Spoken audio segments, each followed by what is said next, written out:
ദുർഘടമായ പ്രദേശങ്ങളിൽ അടിയന്തരമായി പണിയുന്ന പാലമാണ് ബെയ്ലി പാലം. ദുരന്ത നിവാരണത്തിനും സൈനിക ആവശ്യങ്ങൾക്കുമാണ് ഇത്തരം പാലം നിർമ്മിക്കുക. ഏറ്റവും വലിയ പാലം പോലും 6 പേർ ചേർന്ന് കൊണ്ടുപോകാൻ സാധിക്കും.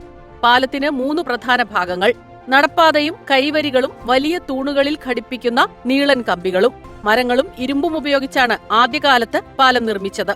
ട്രക്കുകളും ടാങ്കുകളും കയറാൻ കഴിയും വിധം കരുത്തുണ്ടാകും ഈ താൽക്കാലിക പാലത്തിന്. പ്രകൃതി ദുരന്തങ്ങൾ ഉണ്ടാകുമ്പോൾ ബെയ്ലി പാലം രക്ഷാദൌത്യത്തിന് ഉപയോഗിക്കുന്നു. കേരളത്തിൽ പത്തനംതിട്ട ജില്ലയിൽ പമ്പാ നദിക്ക് കുറുകെയുള്ള റാന്നി പാലം തകർന്നപ്പോഴും 2017 MC റോഡിൽ കൊല്ലം പത്തനംതിട്ട ജില്ലകളെ ബന്ധിപ്പിക്കുന്ന ഏനാത്ത് പാലം തകർന്നപ്പോഴും കരസേന താൽക്കാലികമായി ബെയ്ലി പാലം നിർമ്മിച്ചിരുന്നു.